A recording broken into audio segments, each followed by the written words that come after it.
Hey, hi, hello. Gladsome here. This is a little project that has turned into a big project. I have filmed it on 3 separate occasions, and I'm hoping this 4th time everything goes right so that I can finally just edit and post something.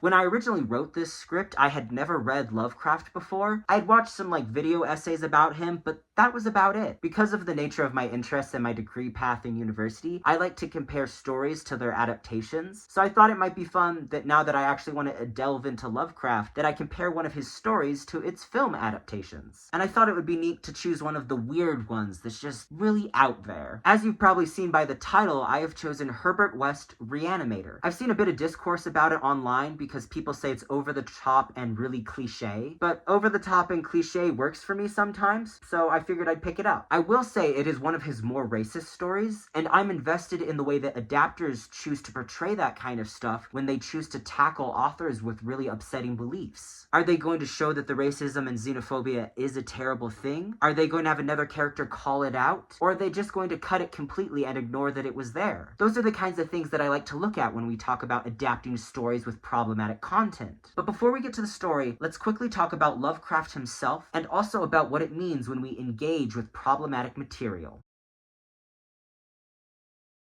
Howard Phillips Lovecraft was an American writer of the weird, fantastical horror fiction. The Lovecraftian horror genre, or the cosmic horror genre, was heavily influenced by Lovecraft's writings. You may have heard of his Cthulhu mythos, which has heavily inspired countless games, comics, short stories, artworks. I personally refer to this genre as the cosmic horror genre, which, to put it super briefly, is a horror of unknowable, incomprehensible understanding to the human mind. This can be things like eldritch beings or unknowable great creatures that we just cannot comprehend, or even drives a person mad. And again, Lovecraft's stories have heavily influenced what cosmic horror has become today. Lovecraft held pretty traditional views about society and women, and more significantly that you might have heard about, he has really racist and xenophobic views that just permeate all of his work. His descriptions of any character who is black is really upsetting because he uses animalistic qualities that are very gorilla or ape-like, or he'll outright use slurs. And his descriptions of anyone who is foreign is to describe them as highly volatile and outright dangerous. While some of his works do not involve as much racism and xenophobia and primarily focus on the cosmic horror of it all, the one I will be discussing today does. Now, there are still people today who enjoy Lovecraft's works despite these problematic elements. And while I haven't enjoyed much of his work that I have read, I do really appreciate that it has led to a really exciting and cool genre that is my favorite horror genre. I'm of the belief that if you're going to enjoy problematic work, whether it's Lovecraft or someone else, that as long as you are reading that content critically and engaging with the ways that it is problematic, and more importantly, you're not using that work as a roadmap to further those harmful beliefs, you can still enjoy the work. There is a caveat to that, though. If the media you are consuming that is problematic requires you to financially support an artist or an author that uses that money to harm marginalized people that they are attacking in their work, that is a problem. For example, J.K. Rowling uses the money she gets from Harry Potter profits to fund anti-trans organizations and to push forward anti-trans laws in the UK. Because of this, I no longer financially support her by buying Harry Potter merch or any of the books she writes in the future. If I ever want to read Harry Potter again for any reason, I will go to my local library, I will ask my friends if I can borrow their copies. There are other ways that I can still approach that content without financially supporting her harmful views. To summarize, critically engage with the work you are consuming. Do not use that work as a roadmap to harm marginalized people, and be aware of how you may be financially benefiting someone who is causing further harm. Now, all of that being said about engaging with problematic material, let's now take a look at H.P. Lovecraft's horror story, Herbert West Reanimator. Herbert West Reanimator was a serialized story, which means that each chapter was published separately in a magazine. There would be a cliffhanger at the end of one chapter, and then the next installment that came out would have a paragraph summarizing what had happened previously. It was published in Homebrew magazine between February and July of 1922. The story is broken up into 6 parts and follows the titular character Herbert West and his inevitable demise. For the sake of time and my own sanity, I'm going to be summarizing these 6 parts. It is more important to get an overall understanding of the story and characters so that we can see how they were adapted in the movie. So without further ado, let's get into Lovecraft's Herbert West Reanimator, Part 1, From the Dark. Our story begins with a nameless narrator, as he describes his time at the Miskatonic University Medical School in Arkham. The narrator is also friends with one Herbert West. Now, it is important to note that just about every installment begins with the narrator reminding us what Herbert West looks like. He's described as a slender, spectacled youth with fair hair, delicate features, and a soft voice. However, despite this description, we're going to see him do some absolutely despicable things. Herbert West has been working on a reanimation fluid that does exactly what it says, reanimate corpses. West has run into a bit of a snag, though, because he has been using animal test subjects. However, his reanimation formula requires that for each new species that he experiments on, that the formula be tweaked and redone. So he will not be able to actually reanimate any people unless he has human test subjects to work on. Now, to put it mildly, the faculty and the dean of the university, Dr. Alan Halsey, are not open to the idea of him moving on to human test subjects and deny his request. West does not care for this choice, so he chooses to continue his experiments in secret. The narrator finds a farmhouse for West to do his experiments in secretly. Why does the narrator assist West with his experiments? There's not a specific reason given besides the fact that he's friends with West and he's a bit enthralled with the scientific endeavor. And I guess that if you're friends with someone, you just help them do ethically questionable things. Now that they have a place to do the experiments, West's next challenge is to find a body with extreme freshness, as the brain deterioration rate does affect whether or not the reanimation formula can work. Fortunately for West, they are able to come across a drowned man who's recently died. And by fortunately, I mean they dig up his grave and cover their tracks as they take the body to the farmhouse. In the farmhouse, West injects his reanimation fluid into the drowned man, but it doesn't seem to work. He theorizes that this is because he hasn't had many human test subjects, so he doesn't entirely know what the formula needs to be. So he and the narrator begin working on a new batch when suddenly they hear a demonic, inhuman shriek. This shriek is so frightening and inhuman it scares them, and they run out of the farmhouse knocking over a lantern. They run all the way back to their apartment, and it's not until the next morning that they kind of know what happened. They read in the newspaper that the farmhouse they were working in has caught fire and burned everything to the ground, and that the recently drowned man's grave has claw marks on it as if something was trying to dig its way back in. And that's the end of part 1. Part 2, Plague-Daemon. The recap of this particular part reminds us that West is a bespectacled, fair-haired youth. After the fright of his first human experiment, West avoids doing anything else that's questionable in regards to human experiments for a while. However, curiosity gets the best of him, so he goes back to Dr. Alan Halsey to say he wants human test subjects. Halsey denies West's request rather calmly while West argues and says really horrific things to him. However, in the end, West has been denied. This feud does not last long because the Eblis typhoid epidemic has hit Arkham.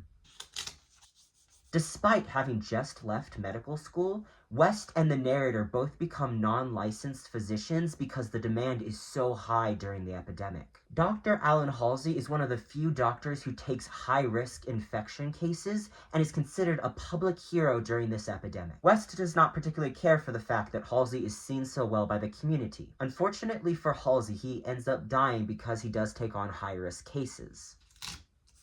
He dies during the peak of the epidemic, so they have to have a hasty funeral for him so that they can keep working. Now, it is not stated until the very last line of this particular installment, but I'm going to say it here for clarity's sake of my description and summary. West and the narrator end up digging up Halsey's body and take it back to their apartment to give reanimation fluid. The landlady ends up hearing a scream in the night and runs up to their place to find them both knocked out and beaten on the floor and the window broken. During police questioning, West claims that they just happened to bring a jovial drunk home during an epidemic, apparently, and that he got a bit out of control, beat them up, jumped out the window, and that West and the narrator do not want to press charges. Unfortunately for the rest of Arkham, the reanimated Alan Halsey is out on the town. A watchman is found clawed to death. A bunch of houses are broken into. 17 people are killed, and 14 of those people have body parts missing and seems to have been eaten from. So it seems the reanimated Halsey is a bit cannibalistic along with violent. Part 2 wraps up with the reanimated Halsey being caught by a search party. Realizing he is a man and not some kind of animal, they place him in Sefton Asylum. The search party is really disturbed to see how this man shares a striking resemblance with the late benefactor and generous doctor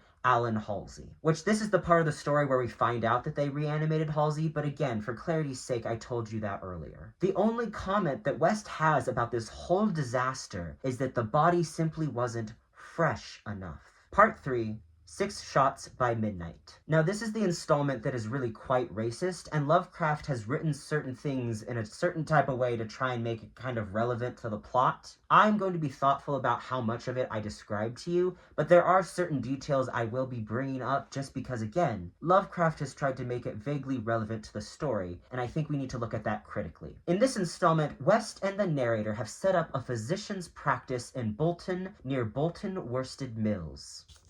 To their great frustration, the practice is successful. And it's successful because the mill workers are rather volatile. They have turbulent inclinations and frequent clashes. So West and the narrator do not have a lot of time to experiment. I bring up this point because the mill workers are referred to as polyglots, and some of them are Italian. So Lovecraft likes to indicate to the reader several times throughout this installment that because of this reason, that they're foreigners and there's something other about them, that they are unlike us and therefore more volatile and intense and violent and just outright dangerous. And if you think that's bad, just wait. West is practically frothing at the mouth to have a fresh body to experiment on, and fortunately for him, once again, he is able to acquire one. There's an illegal boxing ring that the mill workers participate in because, again, they have turbulent inclinations. And during one of these illegal boxing matches, a boxer is punched so hard he dies. The mill workers call the physicians for help because they're worried and don't want to go to the police because, again, the boxing ring is illegal. And because West is just so generous, he says that he will take care of it and make sure the authorities are not involved, and it has nothing to do with him wanting the body for himself.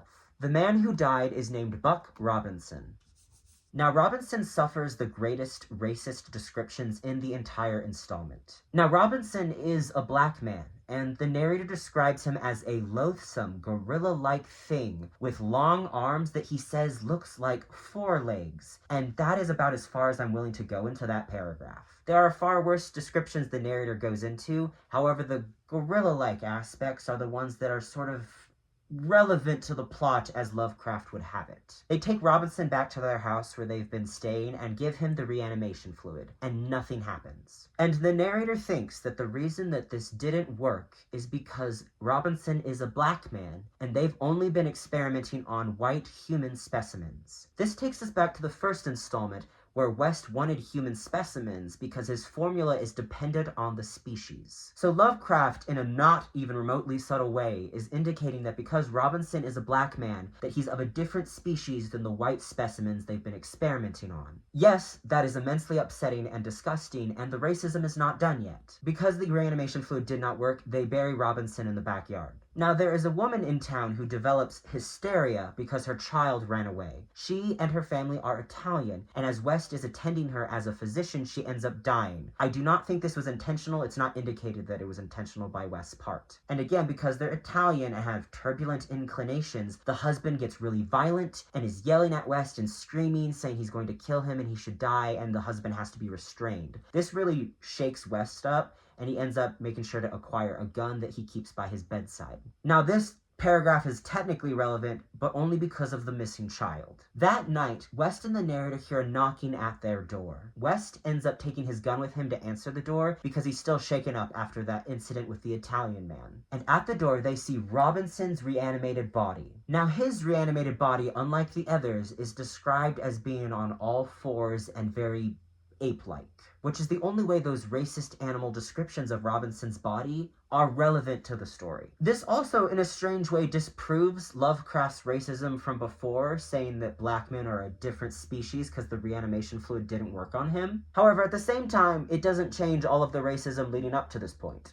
This installment and its racist descriptions end with a paragraph describing that the reanimated corpse of Robinson has a small arm dangling from his mouth, so the Italian family who lost their child didn't actually lose their child because they ran away, but because Robinson's reanimated body attacked the child and killed it. West ends up putting 6 bullets into Robinson's reanimated body, and he dies again, and that's the end of that installment. I hope that we can critically see all the ways that the racist descriptions really did not matter for the story. The mill workers could have just been folks who were bored and just happened to have an illegal boxing ring. They didn't need to be always turbulently inclined. The boxing match could have just been the way they all blew off steam and that something terrible happened during one of the boxing matches. The Italian father who's really violent could have just been a man who was really devastated because he lost his child and his wife in the same day. A lot of these things with a simple rewrite could have been changed. However, again, Lovecraft has very, very old-fashioned views and really racist views and xenophobic views of various people who are just not like him. With that said, let's move on to part 4,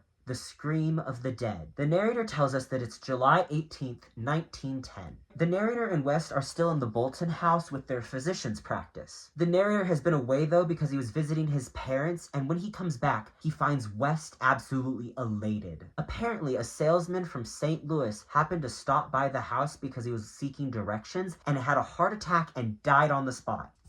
So West has an extremely fresh corpse that just happened to fall at his feet.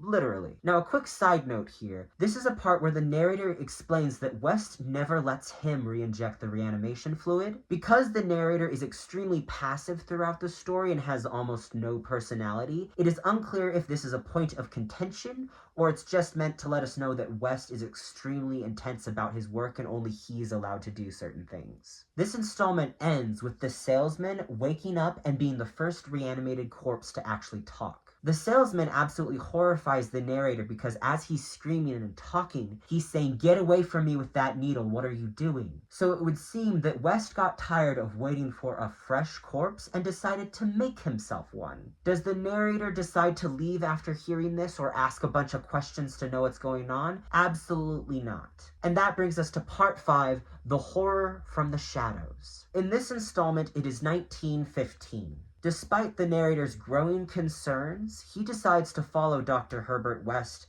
to a Canadian regiment for the Great War.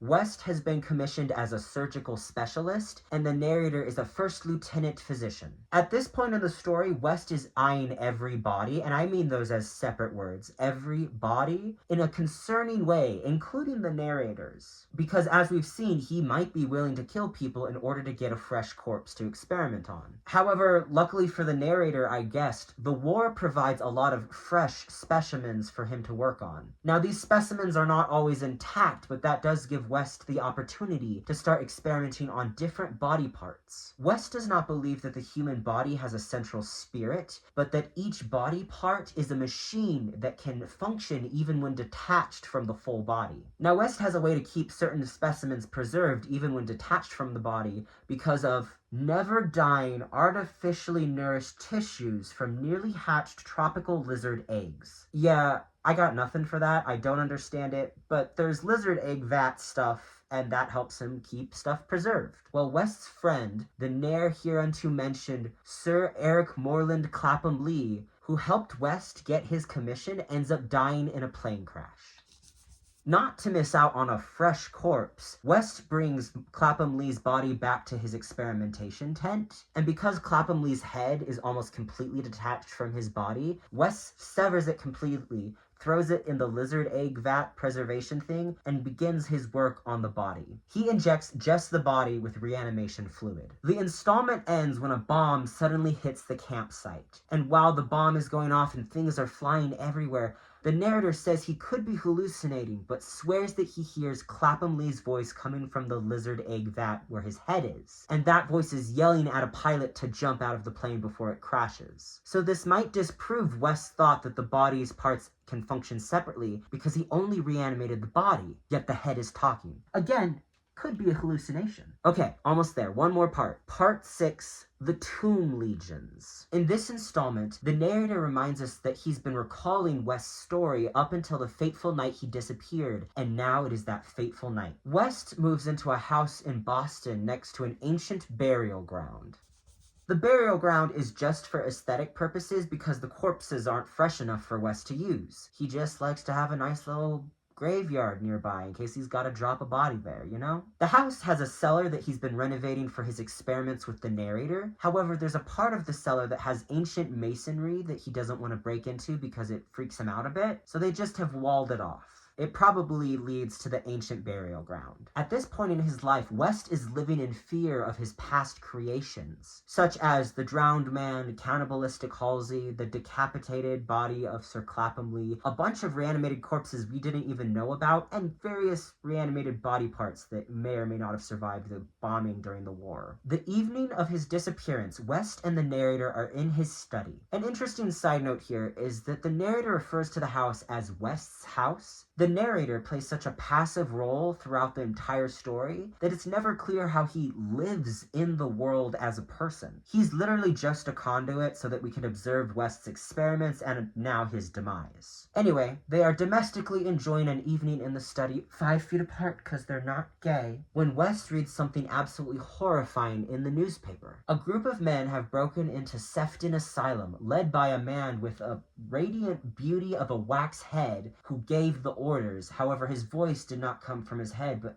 was kind of disembodied. And if you couldn't guess, this is Clapham Lee and a bunch of reanimated men. Clapham Lee and the reanimated men demand that the cannibalistic Halsey be released. And when they are denied, they end up killing 4 people and attacking a bunch of others. And they take the reanimated Halsey with them. So it would seem a lot of West's creations are still alive and reanimated and are now gathering.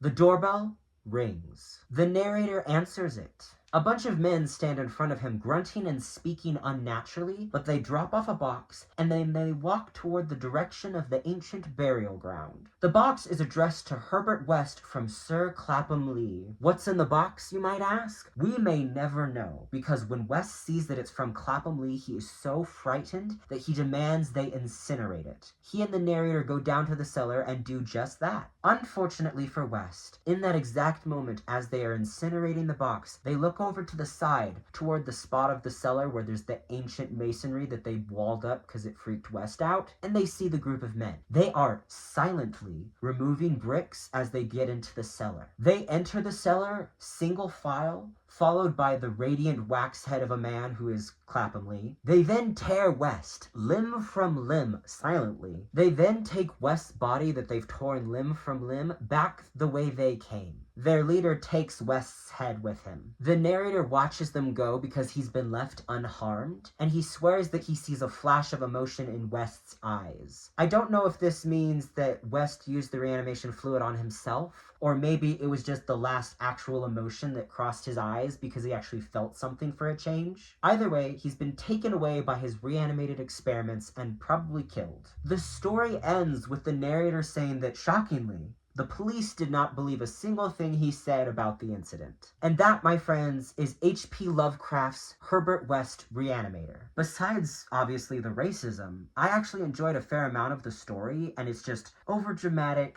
cliches, and just weirdness. For the time period, it's really interesting to have a story that's in essence about zombies, but they're not because of any sort of necromancy, it's because of what men have wrought through science. There's not a lot of exploration about the morality and ethics of that, like you might see in Frankenstein. However, it was weird, and I kind of enjoy weird. It's not a story that I think I will revisit again, or at least not very frequently. I appreciate the prose and a lot of the aspects of the way it was written. However, there's just so much about it that is just inherently imbued with racist aspects, especially in that one installment. And I feel like there are new stories that share similar themes that might actually delve into the moral and ethics that I really am invested in, that I would rather go explore. All that being said about Lovecraft's story, let's now go take a look at the 1985 film adaptation Reanimator.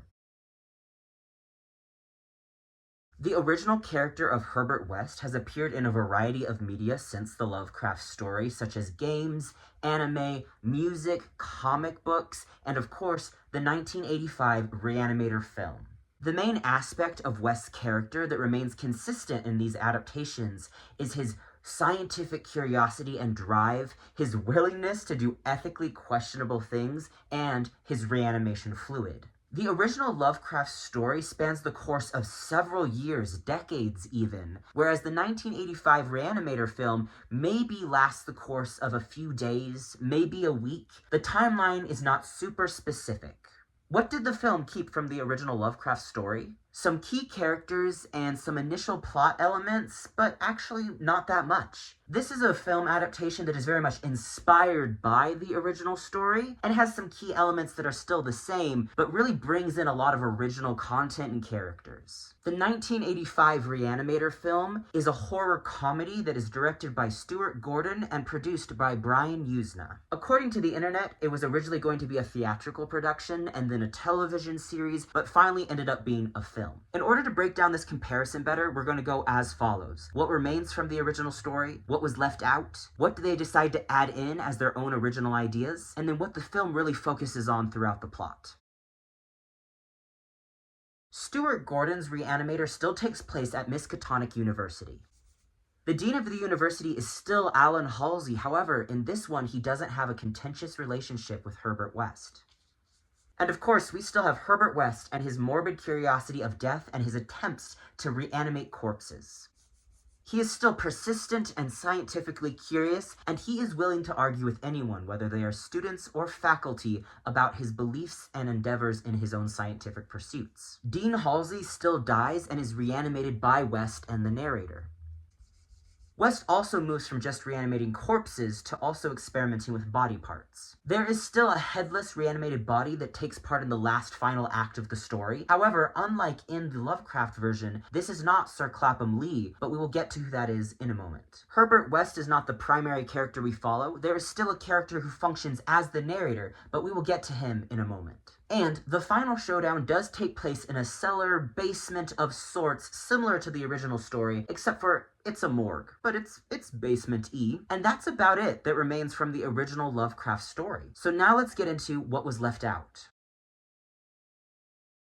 To start off with something rather nitpicky, Herbert West's appearance is rather different from the Lovecraft version. The Lovecraft version takes great care to talk about him being a fair-haired youth and being very soft-spoken, whereas in the film version he has black hair, he still has his glasses, but he is quite outspoken and even yells on occasion. I'm sure Lovecraft is devastated to see his blonde-haired boy go like this, but admittedly I don't care, and Jeffrey Combs is an absolute delight in this role. In essence, this adaptation leaves out every installment of Lovecraft's original story except the first one. It is very much an adaptation of the first installment of when the narrator and West are at university. There are 3 exceptions to this, and that is when Alan Halsey dies and he is brought back in the second installment, the headless reanimated body of Sir Clapham Lee, and when there's a big showdown in the basement in the final installment. But otherwise, we don't see anything else. And finally, they left out the racism. Now this is simple because they chose not to do that particular installment that involved the millworkers and Buck Robinson. And we did mention briefly the ways that could have been adapted if someone were to rewrite that portion today. So perhaps it's a bit easy and simple because they chose not to include that portion at all. It is also hard to adapt such a thing when most of the characters in the film are white and there's only one black character. He is the security guard of the morgue, and when he sees his first reanimated bodies, he immediately nopes out of the rest of the film, and therefore he is the only smart character. Now let's move on to what they added into the film. And the best way for me to tackle this is to just give you a brief summary of how everything goes down. I am of course going to be leaving out some amazing and superb line deliveries and general cool quirky things, but I just need to, or otherwise this video is going to be 3 hours long. If you want to see the film, there may be, hypothetically, a version available on YouTube for free, hypothetically, that you did not hear about from me. Or you could just go to your local library and see if they have it, and I always encourage going to your local library. Now, I'm going to be referring to the reanimation fluid in the film as reagent, because that's how it's referred to by characters in the film. I never did this for the Lovecraft story because it's only referred to as reagent of sorts once, and the rest of the time it's referred to as the reanimation fluid fluid, the formula, etc. Now let's begin our summary. The film doesn't begin at Miskatonic University, but actually in Switzerland. We see that Herbert West is currently studying with Dr. Gruber in Switzerland, but something has happened that has caused the doctor to die. It is unclear if West killed him, he died of a heart attack. Whatever the case, we start with a scene where Dr. Gruber has been reanimated and West is trying to get him under control, and a bunch of people enter the room right at that moment. Naturally, West is kicked out of that university and has to go elsewhere. After this really intense opening sequence that we see of a reanimated body, but we aren't supposed to know that they've been reanimated yet, we go into this opening credits sequence that has a really awesome underscoring and really cool visuals. The underscoring is done by Richard Band, and he worked on it with the Rome Philharmonic. The rest of the film does take place at the Miskatonic University. Now, as I've mentioned, the characters in this adaptation still, of course, include Herbert West and Alan Halsey. The character, who by all accounts is the narrator from the original Lovecraft story, gets a name this time. His name is Dan Kane. Let me also remove dead Halsey, we're not there yet. Halsey is very much alive at the start of the film. Anyway, Dan Kane is a medical student who's currently studying at Miskatonic University. He also gets a bit of a personality too, he's not just a passive character this time. He's very much portrayed as this golden boy who really wants to help people, as we see in his first scene where he's giving CPR to a patient. However, the patient has flatlined, and even though the assisting doctor says that they have to call it, he keeps providing CPR. This does not bring the person back and is in fact foreshadowing for later. He has a lot of ambition and drive, and he really wants to graduate so that he can become a full doctor and really help people in a way he thinks is important. Another important thing here is that because of his work and studies, he has access to the hospital morgue. This becomes important later. Now, in this version, Alan Halsey is not an actual rival for Herbert West. He is actually the rival for Dan Kane. Alan Halsey is the dean of the university still. He also has a daughter named Megan. Megan and Dan are dating, and they plan to get married one day, but right now they have a very secret relationship. I don't know entirely why, because Dan hasn't done anything that would upset Alan Halsey at the start of the film. However, Alan Halsey is a very protective father, so they haven't revealed the relationship yet. It's really obvious though, and they study together all the time, so whatever. Megan is a crucial character for the Dan Kane narrator character because she acts as a voice of reason for him. When West starts doing weird stuff, she's the one to tell him, yeah, that's weird, we should maybe not do that. She is also the person who drives a lot of Dan Kane's motivation throughout the rest of the film. Also, given the year this film was made and just the general aspects of horror of the time period for this particular kind of movie, she is the person who provides the obligatory nudity throughout the film. She is topless in two capacities in this film. One is in the consensual way when she's with Dan and they're having intimate moments together, versus the second way, which is a non-consensual moment when she is stripped down later in the film and has to be rescued. We will get into that moment later. That brings us to the final character they added into the film, Dr. Carl Hill.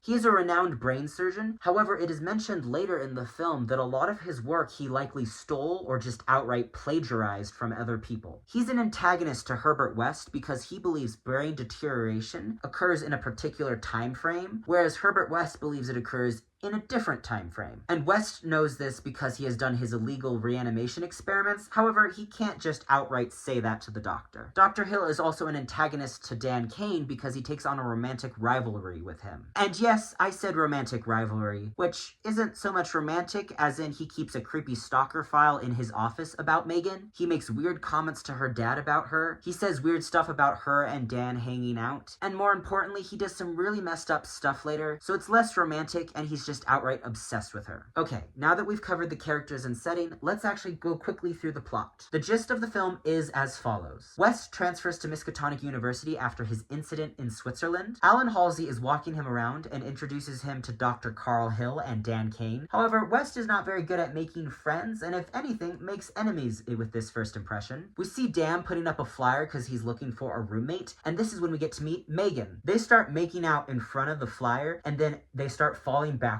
and there's this wild transition of them now immediately going into a bed. Now this of course is at Dan's house, and unfortunately for the two lovers, in the midst of their after intimate roleplay where Dan's like doing a ghost thing, West comes a knocking at the door because he saw the roommate flyer. West is interested in being Dan's roommate, especially when he sees the nice basement the house has. Now West really weirds Megan out, however because of the amount of cash he just casually hands over to Dan, Dan is totally down for having him as a roommate. This is followed by exactly the one scene we get to see in this entire film where medical students are actually being taught something. The main thing to take note of in this scene is that Dr. Hill and West start arguing about brain deterioration rate, and this is to set up even more so their rivalry. Dr. Hill ends up having dinner with Alan Halsey and Megan at their place. This is where Dr. Hill makes some weird comments about Megan's cooking and just her in general while her dad is at the table. And it's weird, but it's also okay because Megan is about to head out to go study with Dan. As she's leaving, Dr. Hill makes some weird comments to Alan Halsey about the fact that she's hanging out with Dan so much. But this doesn't go anywhere yet. Now, Megan and Dan are actually studying. Well, Megan is studying, and Dan is really trying to get some. However, Megan is still really weirded out by his new roommate, West. And during this conversation, Megan even mentions that Dan's cat also doesn't like West. And then we have this moment where we go, oh no, where's the cat? And as they're looking and not finding the cat, Megan goes into West's room and happens to open his mini fridge, and there's the cat. Now, I don't think the death of animals is at all funny. However, Jeffrey Combs delivers a hysterical line about why the cat is in his fridge and he didn't call Dan earlier about it. You couldn't call or write a note. I was busy pushing bodies around, as you well know, and what would a note say, Dan? Cat dead, details later? Despite being in shock over his cat, Dan does notice that in the mini fridge there's also some really weird green reagent fluid. He asks about it, but West kind of glosses over it. For now. Later that night, Dan can hear loud yowling coming from the basement, so he goes down there. He finds West being attacked by a really fake-looking cat. It's not a very good realistic cat, but it is very funny, which makes me feel better when they kill the cat. This is where West explains to Dan his reanimation experiments, the reagent, and how it can bring animals or people back to life. So he was bringing Dan's cat back, not because he cares about being a good roommate, but because he needs to be on Dan's good side to get access to the morgue. To prove his absolutely wild claims, West reanimates Dan's cat for a second time that night. Also, his cat's name is Rufus, by the way. So he's reanimated Rufus twice now. And because Rufus has been reanimated twice now, and the first time they had to kill him really brutally, he's really mangled, so he's not able to really move around a lot the second time he's reanimated, and they have to kill him again. And again, I'm really glad the cat looks absolutely fake so that I wasn't upset during the entirety of this scene. Also, in Lovecraft's story, you couldn't reanimate a corpse twice. This is very unusual and a departure from the original source material. Anyway, when Rufus comes back the second time, Megan happens to walk down in that exact moment and sees it. Naturally, she is very upset and wants to go home. Now, because Dan Kane, unlike the original narrator, has a spine and a personality and morals, the next day he goes to Alan Halsey's office to tell him about the weird stuff that West is doing in the basement. The dean assumes for some reason that Dan is involved with these experiments, and when he hears that Megan happens to have walked down during that portion of the experimentation, he gets absolutely angry and tells Dan that he's going to rescind all his student loans. Can he do that? If he can, then that's a really big abuse of power on his part. He also says that he's going to immediately expel West, which is interesting because he doesn't really have any proof besides the fact that Dan mentioned it. And unfortunately for Dan, without student loans, he will not be able to continue at the Miskatonic University Medical School. So since Dan believes he has absolutely nothing to lose at the university now, he is willing to help West break into the morgue. As they're breaking into the hospital morgue, Alan Halsey shows up to make sure that the hospital has removed Dan from his morgue position, and when he hears he hasn't been, he makes Megan, who happens to have come with him, wait in the lobby while he goes down to the morgue to make sure Dan isn't there. We see West give a double dose of reagent to a corpse. Again, a departure from the original source material because they never gave double doses to any of the corpses.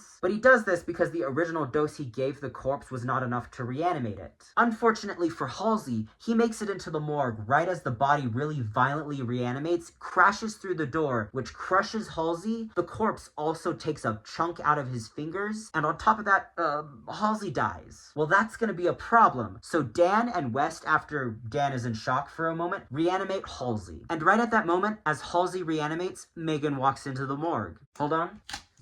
Reanimated Halsey. Similar to the other body that was reanimated, Halsey also wakes up in a really volatile state. However, with Megan there, who is pleading and begging her dad to calm down, he kind of goes into a different state and walks into a corner and starts whimpering. He seems almost confused about his new state of being. Well, the reanimated Halsey is then locked away in a padded cell, which happens to be in Dr. Carl Hill's office. Are you allowed to have a padded cell in your office to do experiments with patients in? Yeah, well, anyway, he has a padded cell in his university office for some reason, but we're just gonna have to go with it for the sake of the adaptation. Megan goes to Dr. Hill's office to visit her dad. While she's there, Dr. Hill says that he's gonna try out an experimental treatment on her dad because as far as the university knows, Halsey has just had a psychotic break. And while she's there, Dr. Hill also tries to make a move on her, and Megan is naturally very uncomfortable and decides to leave. Dr. Hill then takes Halsey out of the padded cell to go do this experimental treatment on him. That is all done off screen. Dan goes to Megan's house to apologize to her for what she saw, and they have this actually kind of cute, sweet moment together. We then go to West in his basement laboratory, and Dr. Hill just happens to show up there. I don't know how he got into the house, but he starts walking into the basement. He's not just there for a house visit, he's there to blackmail West for his research. During the experimental treatment, which we find out later is in essence a lobotomy, he saw the weird stuff that West had apparently done to Halsey with the reagent, and Dr. Hill wants that research for himself now. While that stuff is occurring in the basement, Dan and Megan decide to break into Dr. Hill's office for some reason. While there, Megan sees that her dad has been lobotomized and is naturally very upset, and Dan finds the really creepy stalker folder. Back to West and Dr. Hill in the basement, West takes a shovel and clocks Hill in the back of the head with it,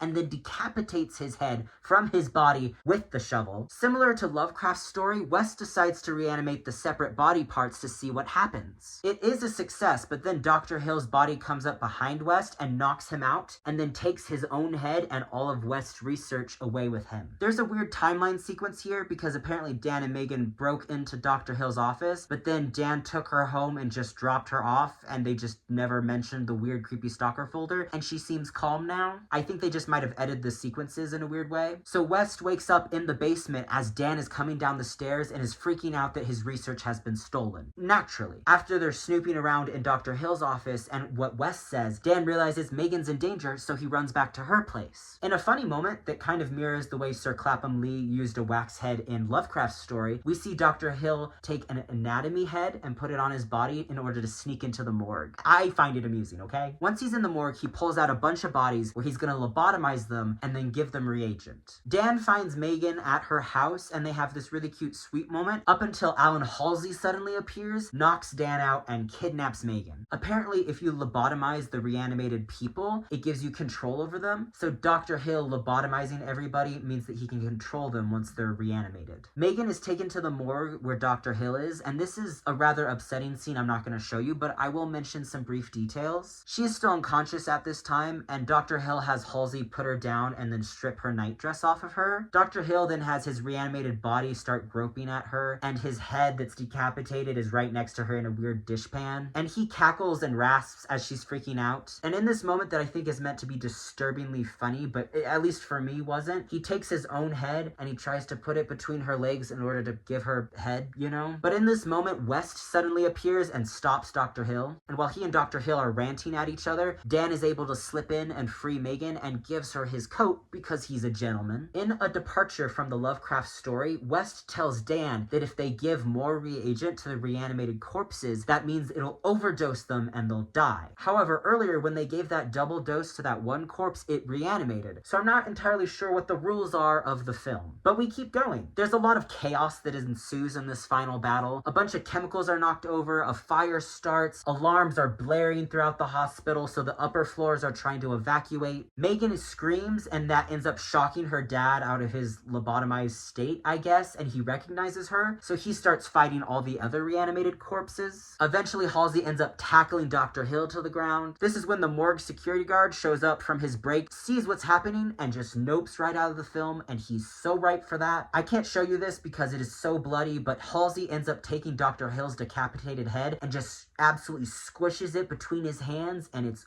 glorious. West starts screaming overdose and just starts injecting corpses left and right. And then in that moment, Dr. Hill's body ends up opening up and his intestines spring out and grab West and start dragging him toward it. I don't know how that magic power works, but it happens. And I would say that West dies in this moment because we never see him again. However, there are other Reanimator films that came out, so technically he doesn't. Dan ends up grabbing West's bag that has all the reagent fluid good and flees with Megan. However, as they're trying to get to the elevator, a reanimated body comes at them and starts choking Megan. And in a moment that actually is funny because it's so strange, Dan kind of lightly jogs down the hall to try and get something to defend Megan, and then he kind of lightly jogs back. But by the time he gets back to her and clocks the reanimated body, she's naturally dead because it took forever. And in a moment that mirrors when we first met Dan in the film, he takes her body upstairs and is giving her CPR. And one of the doctors that comes in tells him that she's gone and they have to go and evacuate because, you know, everyone's evacuating because alarms are going off everywhere. But Dan keeps going because he desperately wants to save her because that's who he is as a person, and naturally he cares about her. When he thought he lost everything after his loans were rescinded, he was wrong. He's now lost everything. And unfortunately, again, Megan's actress has to be full titties out while he's giving her CPR because that's just the way of this type of film. When he truly realizes that she's gone, he looks towards West's bag and he pulls out some reagent, and the screen fades to black and we only can see the reagent as it starts to decrease because he's injected it into her. And then we hear Megan give this demonic screech as she's reanimated. And that's how the film ends. And that's the 1985 film adaptation Reanimator.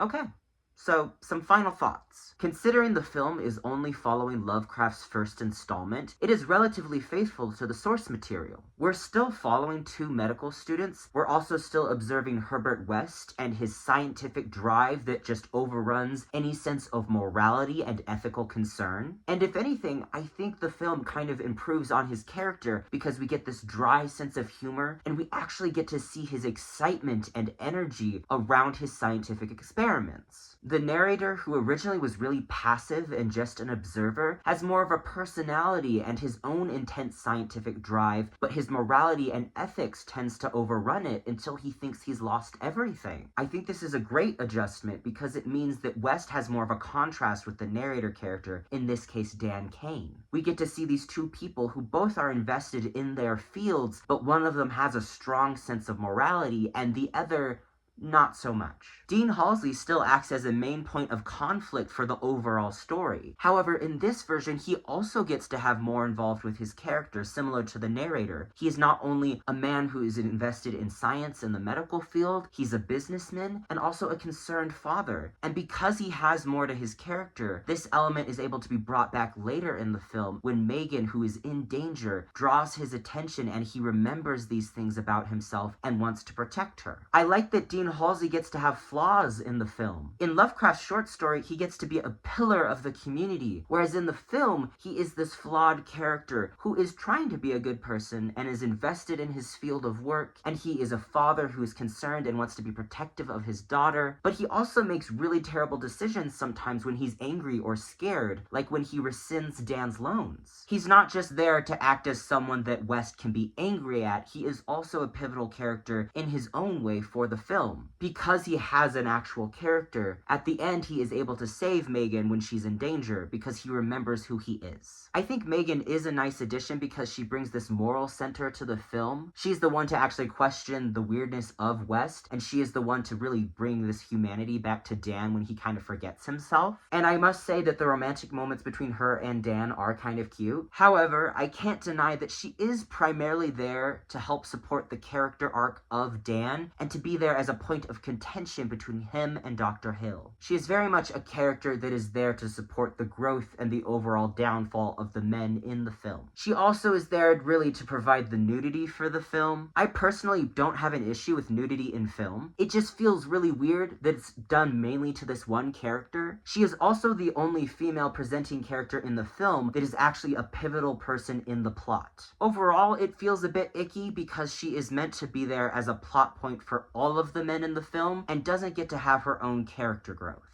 She is there to be the love interest to one man. She is there to bring another man back to sanity. She is there to be the sex object of the antagonistic man. It's just very much she is there to move the plot forward for these male characters. So I feel very conflicted about her as a character. And again, like I said, I thought she had some really sweet moments between her and Dan, and she does provide this moral center for him, but it is very much, at least to me, in the context of it being about him and about reminding him of elements of himself. Now, I think Dr. Hill is a good addition because he gives this evil scientist that contrasts well with West's mad scientist. Dr. Hill seems to be very malicious with his manipulations to gain fame and glory in his field, whereas West's manipulations seem to be more about getting farther in his scientific endeavors. They're both still not good people, but we get to have a more of a contrast between them as scientists. Because of Hill's antagonism and just outright evilness when it comes to his character, makes West likable in a number of ways. This doesn't mean that we can look past the fact that West has a lot of moral and ethical issues, but I kinda like him more than the creepy guy who does some really messed up stuff to people. So they're both bad, but they make a good contrast together. Now we're gonna quickly talk about things that I just found outright confusing. The rules of the film's reagent don't make sense to me. On the one hand, you have some bodies that can be reanimated several times, like for example with the cat Rufus, and on the other hand you have bodies that you have to give a double dose to before they reanimate. And then there's the final big scene where in order to kill the reanimated bodies they have to give them an overdose, but didn't they give a double dose to one of the bodies earlier and that was fine? It's a bit confusing. However, I must admit that the rules in Lovecraft's short story aren't particularly clear either, and also in that version there's rather racist implications about the reanimation fluid, so who am I to judge? Dr. Hill's reanimations seem to give him special abilities that no other reanimated body had. Even with the lobotomies that gave him control over other reanimated bodies, it was still confusing that he had that much control. Also, his intestines burst out of his body at the end to grab West, and how does that work? And I must emphasize that I'm being super nitpicky here. That final scene and that final battle was pretty awesome, and I did have a really fun time with the film. I'm just pointing things out as I noticed them. Also, I think the ending is really interesting because we have Hill and West in essence destroy each other over scientific prowess, and Dan becomes this kind of moral center for it all. Despite his own qualms with reanimation and his hesitancy, his love for Megan and his desire to help people overrides his moral center, and he ends up reanimating her knowing that every person who's been reanimated before has become extremely violent.